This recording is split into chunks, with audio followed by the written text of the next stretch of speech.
Candi Dampar Payung sih punding ya Pak? Nah, lewat sini. Lewat sini? Hmm. Oke. Ada kitab ini. Kan Nggih Pak.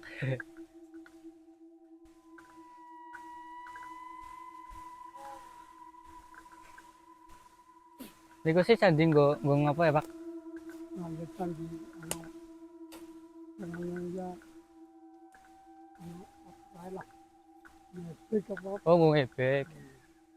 tapi kemudian gue metu kamare Metu damar. kamare biru ada Hmm. lampu kok. Ya. Iya. Lah ngene-ngene manuk. Oh. Manuk yakin enak banget. Heeh. Tapi kan sarang wong Iya. pondok pondok. Oh. Pondok ini. Makin manuk kecil.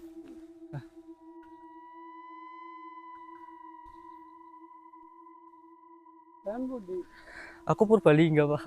Oke. Nggih.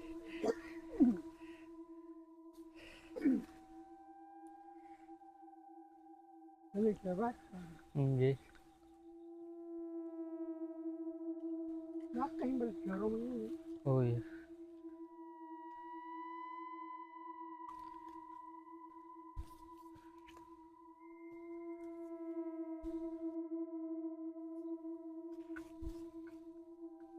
Bapak kajeng pundi Pak?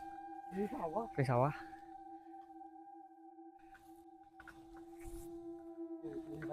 Oh, lah. Kan anak anu nih kayak gitu. Oh iya iya. Nggih. Atur nuwun ya Pak. Iya sih. Nggih. Hati-hati. Nggih, suwun.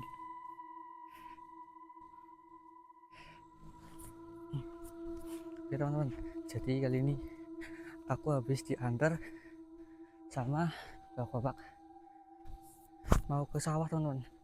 Untung aja tadi ada bapak-bapak sih, soalnya tempatnya itu agak belusukan ya teman-teman. Nah sekarang aku udah sampai di lokasinya teman-teman. Nah ini dia, wow, ada pohon besar dan ada candinya teman-teman, situsnya. Nah aku juga nggak tahu itu ada rumah apa ini. Nah di situ juga ada seperti pondok ya teman-teman. Kebetulan tadi bapak-bapaknya nggak ke arah sini, dia ke arah belok sana cuy. Kalau aku sendirian mungkin aku nggak bakal bisa tahu ya jalannya ya, soalnya agak berusukan teman-teman. Ini aja pulangnya semoga aja aku apal ya jalan yang tadi cuy. Ini dia. Di sini kita udah disambut dengan pohon besar teman-teman. Nah tadi bapak-bapak itu juga cerita kenapa ini Dampar Payung ini apa sih sebenarnya teman-teman. Nah ini dia. Ini katanya untuk sowan itu loh, ebek-ebek teman-teman. Ebek itu kuda lumping ya teman-teman kalau di Banyumas ini cuy. Nah semuanya itu pada soalnya itu ke tempat ini teman-teman.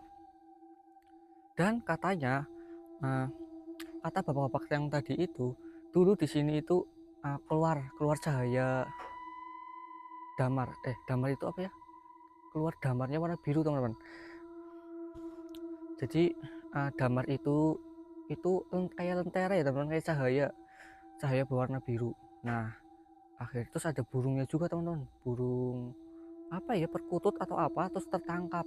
Nah setelah tertangkap dia minta dibikinkan sebuah candi teman-teman sama si orang itu. Nah akhirnya dibangunlah ini teman-teman, yang aku dengar dari cerita bapak-bapak tadi ya teman-teman, yang ke sawah itu tadi dia warga sini teman-teman. Jadi aku nggak ngarang ya teman-teman, tadi bapak-bapak itu aja cerita sih. Aku ada videonya dan kalian bisa nonton sendiri tadi ya. Nah ini dia. Sepertinya baru-baru ini ada yang pernah kesini ya teman-teman. Nih bersih sih tempatnya teman-teman, sering dibersihin orang nih karena masih sering pada ziarah teman-teman kesini teman-teman. Nih kita lihat lebih dekat ya. Ini ada patung ularnya teman-teman. Dan masih ada sesajen teman-teman, ini masih baru nih. Dan ada payung seperti ini cuy. Nah ini ada tulisan tapi udah nggak pakai jelas ya. Kalau aku masih bisa baca sih dari secara langsung. Ini Mbah Damar Payung, Minggu Manis awal 2000. Nah, itu dia teman-teman.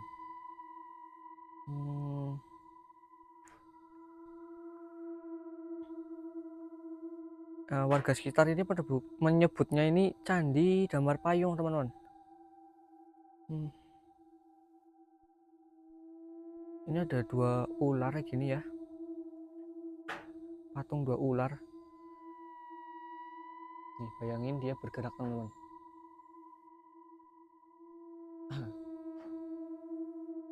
Matanya itu terbuat dari kelereng ya, teman-teman.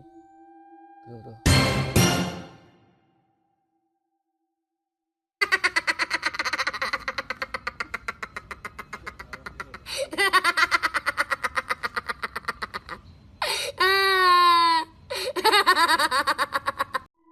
Dan di sini ada pohon besarnya, teman-teman.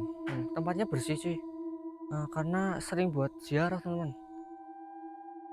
Aku mau cari jalan yang menuju ke tempat itu tuh. Ada gubuk di sana sih. Jadi gini, teman-teman, tempatnya. Ya, buat kalian yang percaya silakan ya, teman-teman. Kalau kalian yang nggak percaya, hormati yang percaya, teman-teman. Inilah situs Damar Payung, cuy. Dan yang aku baca sejarah Damar Payung itu, tapi itu awal mula terbentuknya desa Kotayasa juga, teman-teman. Jadi ada Ki Kertayasa yang diturunkan langsung dari itu kerajaan Majapahit. Dia ditugaskan oleh raja untuk menelusuri di Banyumas, Jawa Tengah, teman-teman. Nah, karena di Banyumas ini, di daerah Baturaden ini, dulu semua warga itu lagi menanam padi, teman-teman, tapi kekurangan air. Nah, setelah kekurangan air, akhirnya ada ributan, teman-teman. Warga-warga ribut rebutan air, cuy, karena sawahnya banyak tapi airnya sedikit. Akhirnya Ki Kertayasa ini bertapa, cuy. Nah, bertapa, dan setelah 40 hari dia dapat sabda oleh raja, teman-teman. Nah, akhirnya dia ditugaskan untuk menelusuri kedung. Nah, kedung itu, teman-teman. Dan setelah selesai dari tapanya, si Ki Kertayasa ini tiba-tiba udah ada payung dan damar, teman-teman, atau lentera. Jadi damar itu untuk menerangi, karena cahaya ya, untuk menerangi, dan payung itu untuk meneduhkan dari kehujanan, teman-teman. Jadi akhirnya dinamakan Damar Payung.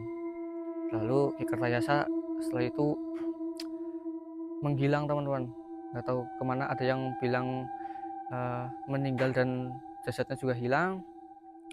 Dan akhirnya desa Kotayasa ini, sebelumnya itu namanya desa Kertayasa ya, terus akhirnya berubah menjadi desa Ketayasa, dan setelah era Bung Karno berubah menjadi desa Kotayasa, teman-teman. Nah, gitulah, dan terakhir sekarang menjadi desa Kotayasa. Tapi aku nggak tahu ya, masih ada sangkut pautannya dengan Candi Damar Payung ini apa enggak ya, soalnya simpang siur, cuy, ceritanya, cuy. Kalau legenda gitu simpang siur, cuy, karena kita udah ke generasi keberapa gitulah, jadi udah lama, cuy, dan ceritanya udah berkali-kaliku. Nah, di sini aku lihat kayak ada makam juga ya, teman-teman. Nah, ini kayaknya ini untuk apa nih, aku nggak tahu ya. Ini ada makam juga, teman-teman.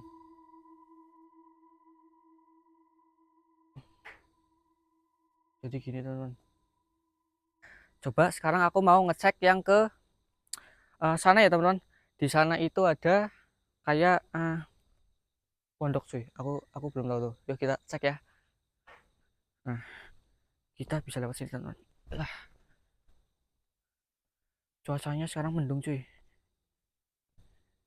Wah, apakah ini yang untuk ziarahnya pada di sini, teman-teman?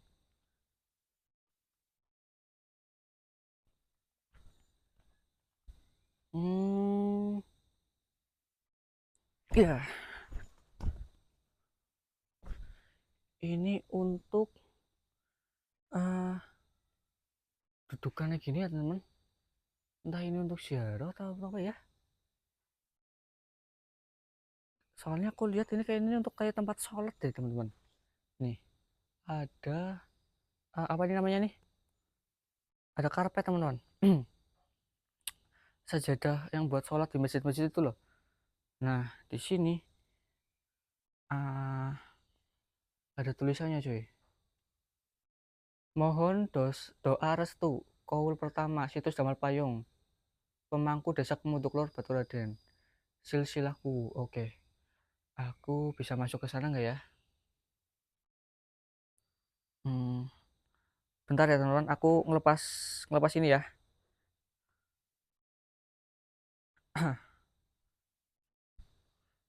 Ini dia. Ada nama-nama gini nih. Silsilahku atau Lurah Desa Kemuduklor.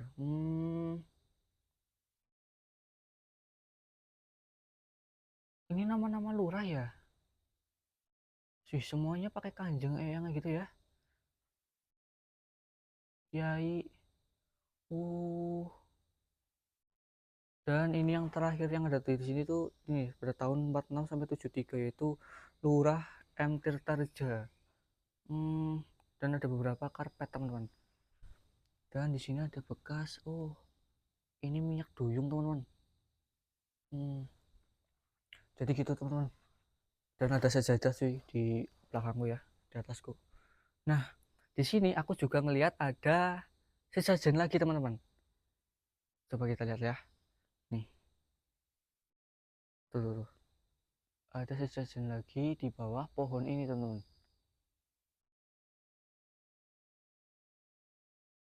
Ada kelapa, ada bunga-bunga, dan yang lain-lain teman-teman. Begitulah. Nih di sini udah ada sapu cuy buat bersih-bersih. Ini ada minyak lagi teman-teman. Vanbo. Oh, banyak-banyak minyak kayak gitu ya.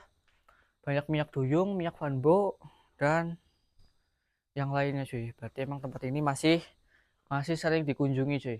Masih sering dikunjungi sama itu yang peziarah-peziarah sini cuy. Terutama mesti yang main kuda lumping tuh pada soalnya ke sini teman-teman. Banyak yang bilang begitu cuy. Oke lah.